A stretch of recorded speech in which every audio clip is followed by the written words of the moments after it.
I never thought my perfect little suburban life would unravel like this. You know those picture-perfect families on Facebook? The ones who seem to have it all together? That was us. Me and Arnold. High school sweethearts turned into the kind of couple people admired.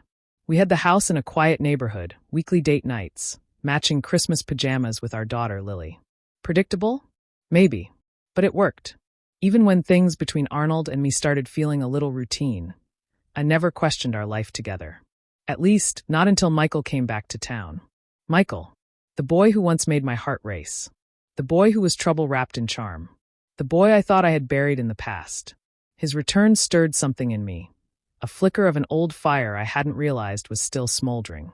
I told myself it was harmless, just nostalgia. But one careless joke, one thoughtless comparison, and I lost everything. It happened on an ordinary Friday night. Arnold and I were watching TV, sitting on opposite ends of the couch, like we always did.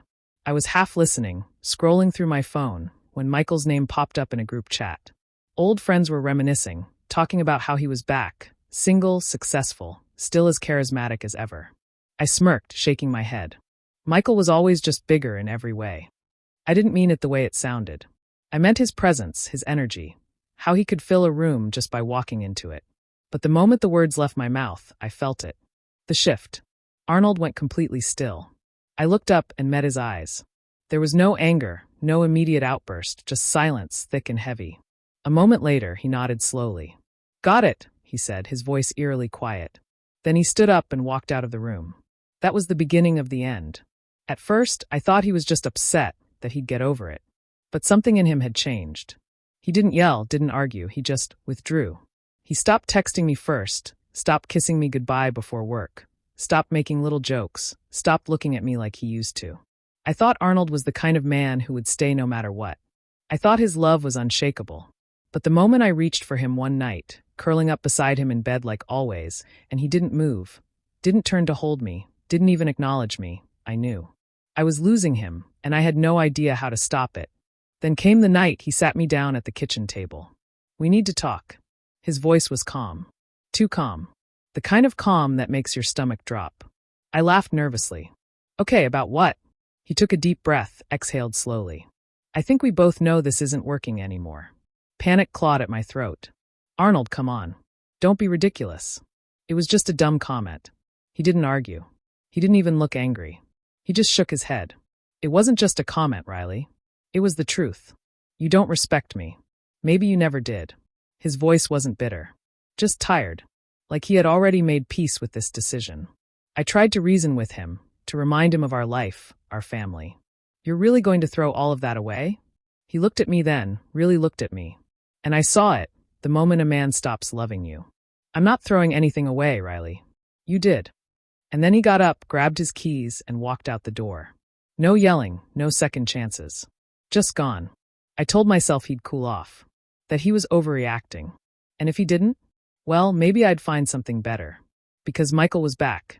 Michael, the man I had compared my husband to. The man I convinced myself was fate. So I reached out. At first, he responded. Flirty, casual, like old times. That rush of excitement, the validation. I told myself this was what I had been missing. And then I suggested meeting up. Michael's tone shifted. "Look, Riley, you're cool and all, but I'm not really looking for anything serious. Just having fun, you know?" My stomach twisted. "Wait, but I thought." He cut me off. "I mean, I figured you just wanted to let loose after the whole husband situation. No hard feelings, right?" And in that moment, it hit me. Michael never wanted me back. I had destroyed my marriage for a man who didn't even care. And now I was completely alone. Weeks passed. Then months. Arnold never came back. No late-night texts, no regrets, no "I miss you" messages. Nothing. And then one day I saw him. I was wandering through the grocery store, lost in my own thoughts, when I heard a familiar laugh.